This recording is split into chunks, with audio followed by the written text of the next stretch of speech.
2022 बीत रहा है और 2023 दस्तक दे रहा है।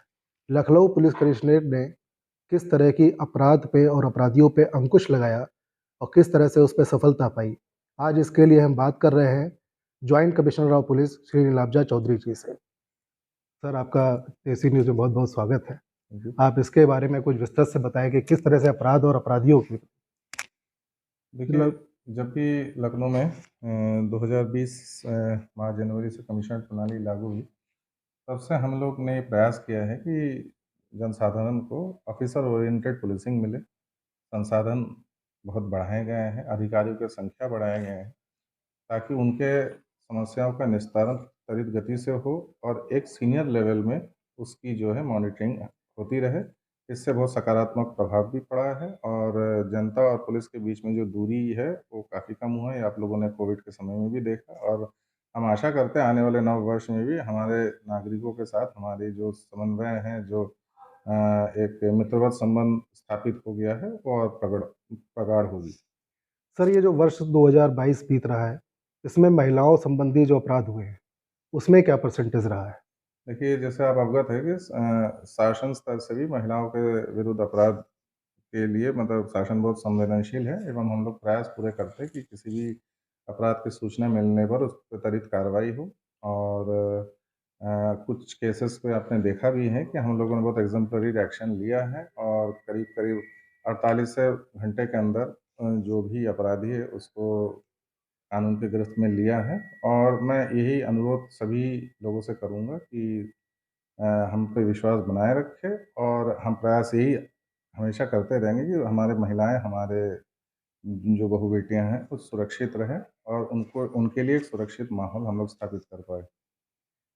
सर, ये जो साइबर क्राइम है, वो जैसे कि अब हमारा देश जो है वो गाँव से शहर की तरफ लगातार मूव कर रहा है, लेकिन साइबर क्राइम अब शहर से गाँव की तरफ मूव करना शुरू कर दिया है, जिसमें अनगिनत फ्रॉड हो रहा है।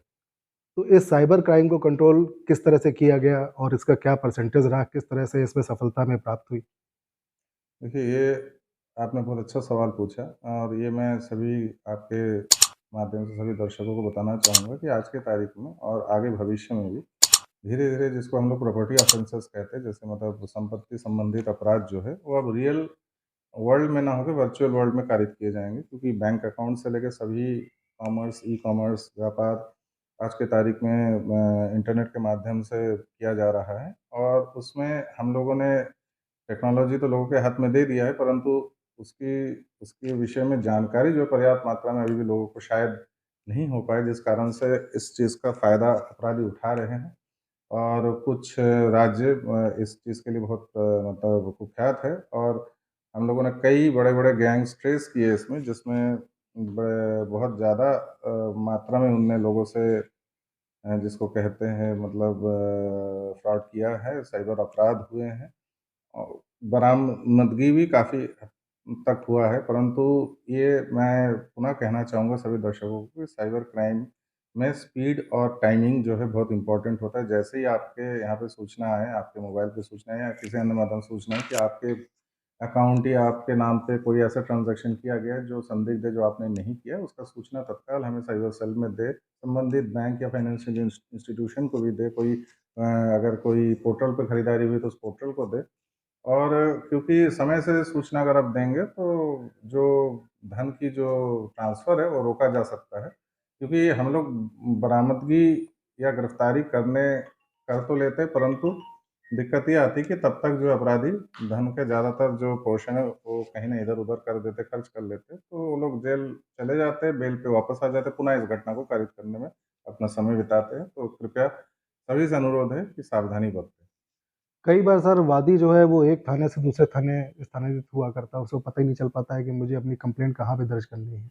इस अ इसमें उसका बहुत-सा समय वेस्ट हो जाता है। नहीं, ये समस्या बिल्कुल जेनुइन है और इसके लिए विस्तृत दिशा-निर्देश दिए गए हैं कि अगर कोई भी व्यक्ति अगर लखनऊ से संबंधित अपराध है, तो सिर्फ़ इवन लखनऊ से बाहर से भी अपराध है, जैसे अभी एक महिला आई थी जिसका अ, ब उत्पीड़न हुआ था मध्य प्रदेश में, उसका भी मुकदमा हम लोगों ने यहीं पे दर्ज करते हुए संबंधित प्रदेश के थानों को भेजा है। और ये निर्देश सभी थाना प्रभारी को दिए गए हैं कि कोई भी मुकदमा लिखवाने आए, अगर वो कॉग्निजेबल ऑफ़ेंस है और सिविल मैटर से रिलेटेड नहीं है, तो तत्काल ही मुकदमा पंजीकृत करते हुए अभियोग को संबंधित थाना, जहाँ पे वो मतलब घटना स्थल है, या संबंधित जनपद या संबंधित प्रदेश को भेजा जा रहा है। 2022 में सर जो लूट के बहुत सारे मामले आए सामने, और अगर हम कंपेयर करें 2021 से, तो कहाँ पे आप अपने आप को खड़ा मानते हैं?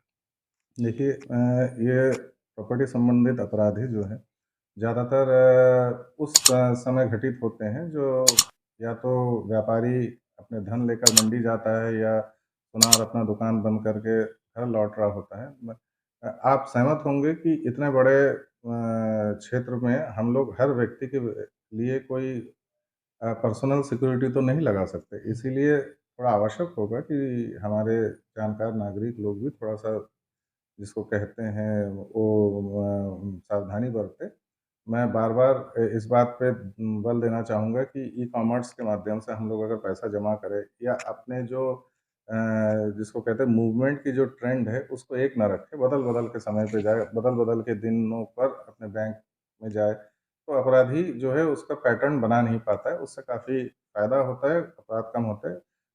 परंतु हम लोग इस के लिए सतर्क हैं, सचेत हैं, और आप देखे भी होंगे कि पिछले कई घटनाओं के अनावरण हम लोगों ने बहुत त्वरित गति से किया है, और धन की बरामदगी करते हुए, लूटे हुए संपत्ति की बरामदगी करते हुए अपराधी को जेल के सलाखों के पीछे पहुँचाया है। ये हम सभी को विश्वास दिलाना चाहते हैं कि हम लोग अपना भरसक प्रयास निश्चित रूप से भविष्य में भी करते रहेंगे, परंतु आप सभी से अनुरोध है कि कृपया सावधानी बरतें। सर ये जो अपहरण के मामले कुछ बढ़े हैं हमारे इस वर्ष 2022 में, कि बहुत से अपहरण के केसेस सामने आए, देख इसके बारे में कुछ संज्ञान दें? देखिए अपहरण के जो धाराओं में मुकदमे लिखे गए हैं, वो ज़्यादातर अपहरण जो है नाबालिग बच्चियों का है, जो या तो किसी प्रलोभन में या अपने ही मन से चले जाते हैं कहीं किसी के साथ, और परंतु बरामदगी भी हम लोगों ने पर्याप्त किया है। 494 जो प्रगतिशील आख्या थी हमारी, जिसमें लोग मिसिंग थे, उसमें से करीब 394 हम लोगों ने बरामद कर लिया है, और आशा है कि बहुत जल्दी हम लोग इस फिगर को, पिछले महीने हम लोगों ने करीब 27 तक नीचे ले आए थे। एक साथ करीब 300 से साढ़े 300 लोगों को भी अकाउंट फॉर किया गया था ईस्ट जोन में, बड़ा अच्छा कार्रवाई की थी डीसीपी ईस्ट ने। तो ऐसे प्रयास हम लोग आगे भविष्य में भी करते रहेंगे, और आशा है कि इसमें हम लोग निश्चित रूप से अंकुश लगा पाएँगे। सर अब धीरे-धीरे सिस्टम अब हाईटेक होता जा रहा है, टेक्नोलॉजीज़ आती जा रही हैं, बहुत सारी सुविधाएँ हमारे पास में आ रही हैं। तो क्या इनसे कुछ जो केसेस हैं उनमें निस्तारण की प्रगति हुई है? देखिए, अब आप लोग अवगत हैं कि अब पुलिस थानों की जो वर्किंग है, करीब-करीब डिजिटाइज़्ड 70% तो डिजिटाइज़ हो ही गया है। जीडी भी डिजिटाइज़्ड है, केस डायरी भी डिजिटाइज़्ड है। और आगे जो है, जो क्रिमिनल जस्टिस सिस्टम के तीनों अंग, जैसे कोर्ट, जेल और पुलिस, इन तीनों को जोड़ने की भी प्रक्रिया करीब प्रारंभ हो चुका है, काफ़ी प्रगति पर है। और निश्चित रूप से जब हम लोग एक-दूसरे के साथ अपने सारे जानकारी साझा कर पाएँगे, तो अपराधियों पे भी अंकुश लगेगा। मान लीजिए कि कोई अपराधी कहीं भी पकड़ा जाता है, तो उसके फिंगरप्रिंट से अगर हम लोग, एक बायोमेट्रिक से अगर हम लोग उसके सारे क्रिमिनल हिस्ट्री निकाल पाएँ, तो हम लोग के बहुत समय भी बचेगा, और जो है त्वरित जानकारियों के आदान-प्रदान से जो है अपराधों पे अंकुश पाया जा सकता है। सर पुलिस महकमे की अगर हम बात करें, तो 2022 उनकी उपलब्धता के लिए कैसा रहा? देखिए समीक्षा हम लोग हर महीने, हर पक्ष और हर वर्ष के अंत में निश्चित रूप से अपने कार्य का करते हैं। मैं यही कहूँगा कि ये साल उपलब्धियों का साल रहा। ये तीसरा वर्ष है जो लखनऊ कमिश्नरेट में करीब-करीब पूरा करने जा रहा है। शासन की मंशा के अनुरूप हम लोगों ने प्रयास किया है कि लोगों को एक संवेदनशील एवं जिसको कहा जाए एक ईज़ी टू अप्रोच, जिसको एक पुलिस व्यवस्था देने का प्रयास किया है, जो कि सीनियर अधिकारियों द्वारा बड़े बारीकी से मॉनिटर किया जा रहा है। ये एक नया व्यवस्था है, परंतु अब ये जो है अपना असर जो है काफ़ी हद तक दिखा रहा है। आगे एवं आगे मुझे विश्वास है कि जो प्रतिष्ठित कमिश्नरेट्स है दिल्ली, मुंबई या कलकत्ता के जैसे, तो हम लोग अगले 3-4 साल में उस मुकाम को प्राप्त कर लेंगे।